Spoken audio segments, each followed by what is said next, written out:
4, 3, 2, 1, 0, ignition, liftoff. You're listening to the Texas Strangers. Here's David Carson and Ryan Gano. Dave, it's been a while. Been a very long while. How you been doing, Ryan? We've had some pretty interesting experiences, I think, since last time we recorded a podcast. I don't even remember when it was. Is that horrible? So you must remember the last time I didn't ever have had worked at Cumulus. Yeah. What happened was I thought I was doing my friend a good favor by getting him a job here at Cumulus Media, and obviously that was the worst decision in my life right then and there. I don't know if it was the worst decision of your life. And to be fair, let's not make it sound like I just left on a bad note or something, or stormed out and ruined your reputation, right? No, not at all. Not one bit at all. But it did stop us from doing this almost entirely, because if I wasn't working, Dave was working, and vice versa. And so actually what we wanted to do on radio, we were doing nothing of the sort. Yeah, we were doing everything for Cumulus and nothing for ourselves. But we're back. We're back better than ever. And we have a new friend. Yes, we do. New friend. You want to go ahead and introduce yourself? Brad Watkins, excited to be here and ready to get rolling. Well, Brad, tell me a little bit about yourself. Where are you from? Grew up in Mesquite, Texas, little ways away from here. But pretty close. Pretty close. Graduated from good old Eastfield College last August, so mass communications major, and dream has always been to be on a sports talk radio show. So I'm kind of living out my dream here. So now you're here on a podcast with the Texas Strangers. You got the older, robust one and the young millennial. We'll get two millennials. I got now. the best of both worlds there. And I think we can thank those titles. Apparently, I have purple hair. I think Brad and Dave can both attest that I do not have purple hair. I can attest to that. But that is Gavin Mitchell and our friends at Red Nation Rising and Gavin's show. Yeah, last Saturday, Gavin just got a wild hair in himself, and he was like, hey, let's go ahead and cut a commercial.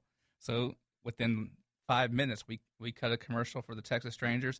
It's now playing. It's only playing in two slots. It's playing on KLIF at 8 p.m. and 9 p.m. I think 8:30 and 9:30 is the time they're supposed to play. Yeah, but if you're joining us from Gavin's show, the Gavin Mitchell show, or Red Nation Rising, or right. I think Loretta's show runs the ad. Is that what you were saying? Yeah, Loretta runs the ad also. Which is Powers of Attorney on KLIF.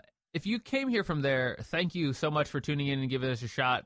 As you heard on the commercial, he is just kind of throwing us out under the bus, and we wanted to make sure we had new content for you guys if you came here from that. Exactly. And Gavin's a great guy. He is just a easygoing type guy. I do a lot of work with him, and believe it or not, Red Nation Rising and all that kind of stuff, the conservative radio talk, political talk, that's what pays the bills for me. This is my love and joy of what I like to do. And if you really want to have fun, just go to Gavin's Twitter, maybe call into the show for him, and just talk about how much you love Barack Obama and why. He will really enjoy that. Or Hillary Clinton, or anybody like that. Or both, because I think in his mind they're the same person. So much, yeah. Okay, so what's on the plate today, Dave? Now that we've kind of caught everyone up on what we're up to, what are some of the things we're going to talk to? All right, hey, Brad, why don't you go ahead and hit cut number 1 for me, please. Quarterback for the Cowboys, Greg Zuerlein. Greg the Leg will kick off for the Rams. And football is back in Los Angeles for the first time since 1994. Lucky Whitehead dodged some traffic around the 10, and now he's in the clear. Goodbye. The return to Los Angeles, not so lucky for the Rams. Whitehead goes the distance. All right, so not so lucky for the Los Angeles Rams. First play of the game, 100-something yards. And I would like to mention that Lucky Whitehead does come from Florida Atlantic, which is a Conference USA team. You know what? And I was going to put that in there also, but I left Trivia note of the day there. Actually, there you go. They might be. Are they still Sunbelt? They didn't move with us, did they? Florida Atlantic. Yeah, I think they are still. No. Florida. I'm going to double check. I think they are still I think we need to put the. I think we need to put the theme little music Jeopardy to that one right music there. in Yeah.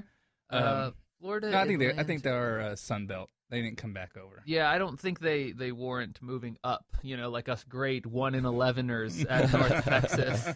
We are too good for the Florida Atlantics of the world. They are Conference USA. I was incorrect. Okay, hey, you know what? That's what. Actually, I was correct the first time and then doubted myself. Really, never is the doubt problem yourself. here. Always first instinct. There you Okay. go, right there.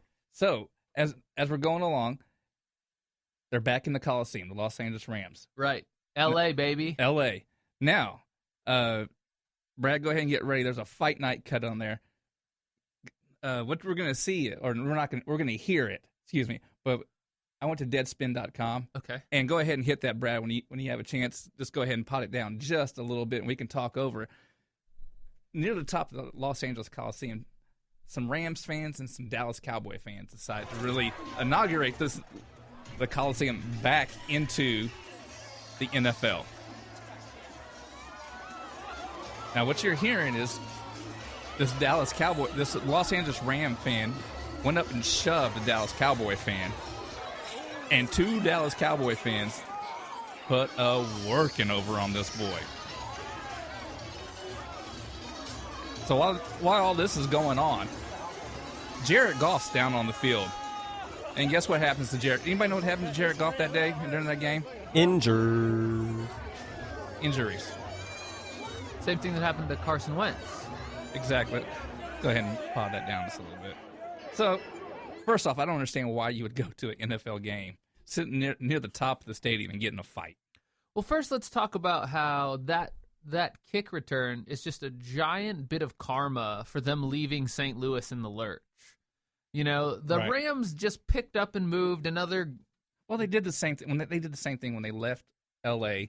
They just picked up and moved. Then they did the same thing when they left St. Louis back to L.A. Right, and all it is the ownership group or It's a the money owner wanting more money and basically trying to leverage one city against the other to see who's going to give them more money, and whichever one is, they stay there. I think they went from a better stadium to a worse stadium.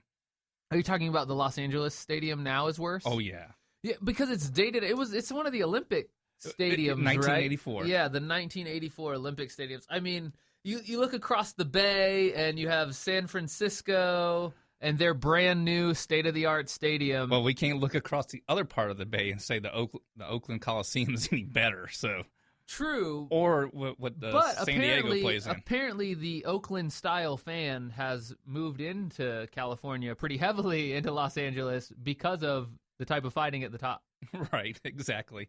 Well, the Dallas Cowboy brand, it's a strong brand. And no matter wherever that team goes, they're always going to have Cowboy fans in the stands representing pretty hard. And that's just certain teams do that. The Patriots have that. The Packers have that. The Pittsburgh Steelers have that. Wherever you go, you're always going to see one of those fans. Yeah, but I mean, maybe even the Steelers might not be playing in the game, but someone's going to be wearing a Pittsburgh Steelers shirt in the stadium. That is my father, actually. My dad is a diehard Steelers fan, but he was born and raised in Pennsylvania, so he comes by it honestly. Okay. All right, so you're the Los Angeles Rams, and you're the Philadelphia Eagles. You made a humongous trade. You traded your future to put it on one player. And both of these guys, the Rams took Jared Goff, and the Eagles took Carson Wentz. Trade up twice to take Wentz. Exactly. So, Ryan and Brad, I'm going to ask you a question. When you guys were learning how to drive, did your dad have like a $100,000 car and let you practice driving on? No, not at all. I'm sure Ryan did. No, my first car I think cost a grand whopping $3,000. Okay, mine was $1,000. Mine was a beat up Jeep in Sulphur Springs, driving down a dirt road that if you didn't drive right, you were going to be in the ditch, and there was no way getting back. So I had to learn, by feast or fire, how to drive. Okay. Well, let's also not forget, Dave, that inflation does change the value in your first car and our first cars. So that $1,000 might have really been like a $5,000-$6,000 car. I'm trying. I remember it was an Oldsmobile Omega, and I think it was a. Do they make that anymore? I was just about no. to say that. And I always joke about this car. I always say it's turd brown because that's what color it was. I mean, it was a chick magnet. Everybody was saying, "Oh, David Carson, come pick me up." in that car. I mean, magnets do attract and repel, correct? Well, it was more of a repelling, so it was a north-on-north type thing. So, anyway, so what I'm getting to with that analogy, you have this brand-new car. You got 2 brand-new cars, and you put it out there with your teenage driver, and the driver's in this analogy is your offensive line. So, I understand what you're saying, but again, just like Carson Wentz is trying to learn his role, you got to do the same thing with your line. Okay, did you watch the game with the Eagles and Tampa Bay? I didn't see the Wentz hit. Is the Goff hit where he got hurt, where Akune hit him?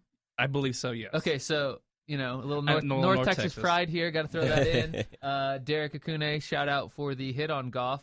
Great play. Hope you make the roster. But I know what you're saying. It's like, what are their contracts valued at, Dave? Do you know? Do you know what Jared Goff is slated to make? We can look it up real quick, but no, not offhand. Okay, but I mean, he was a first round pick.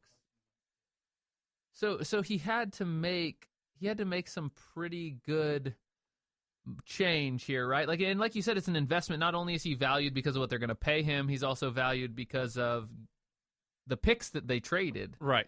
Now, hey, Brad, over there we have Carson Wentz getting this is the shot that was fracturing of the ribs. Go ahead and play that for me, Brad. They come, bang. Oh, did he take a hit? This time he's slow to get up. He took a big hit, unblocked defender. Watch off the edge. They're going to release the running back. So I don't know if the running back, I mean, that's just a free release who he's throwing it to. I don't think Vaitai is supposed to kick out. I'd have to see that on tape and know what the protection was to know if they should have, whether that offensive line was supposed to fan. But either way, it doesn't matter. It's a free runner, and Micah Awe, number 44, takes advantage of it. My goodness. My goodness. That's the best thing you can come up with your second pick of the draft, first pick. My goodness. I don't understand that. He's going to get hit, right? He's going to get hit. It's inevitable. Exactly. And you don't know that these first couple of lickings he takes in spring training are going to be an injury. I mean, these are scrimmages effectively. It's a violent game. It's a very violent game. Anything can happen. You can break your leg coming out the tunnel. It's been done. We've talked about it. We've heard about it. We've read about it. It's happened. But I don't understand if you're gonna make that huge investment with both the Rams and the Eagles, why would you put them behind a third or fourth string line? But if you look at the state of the Rams and Eagles and their offensive lines, exactly, how much different is it than your you don't know that your third string is that much worse than your first string, right? I mean, I guess you've gotten some reps at spring camp. And as they're starting to ramp up here, they're getting more and more looks at these guys. But again, they have holes on these lines they're trying to fill on their first string. And some of these guys are hoping to end up be starters. And they very well may be on teams like this. It's not like they're in the same shape as the Cowboys, where it's just like a solid wall. I understand if you're the Cowboys and you put Tony Romo back there, he's already glass. You're not going to put him behind, the second or third string line. Exactly. But these are still, there's still a chance that who's the other starter for the Eagles? Sam Bradford. Sam Bradford there's still a good chance he'll start. And I mean now it's guaranteed, yeah, right? But there was still a chance that Carson Wentz was playing backup. They also did give Chase Daniel big money in the offseason too. But former South Lake Carroll Chase Daniel. Yeah. But I mean I can understand that they just kind of have to. He needs more reps than they can give him, and then they need to give the first string line. So do you risk an injury for a proven lineman? Yes. Yes, you do. I think so. See, and I don't know, because to me, the argument people make with the Cowboys, right, when you look at their running back situations, it doesn't matter who we put back there, because the line's going to move whoever's in the way. Which that myth was busted last year. To some degree. McFadden was fourth in the NFL in rushing last year. I mean, didn't even start all 16 games. Right. But it wasn't the impressive rushing that we saw the year prior. Well, right. And again, To me, one of the biggest Cowboys problems is that like Romo falls apart, and then there's only the run game, and then you're going to get stopped.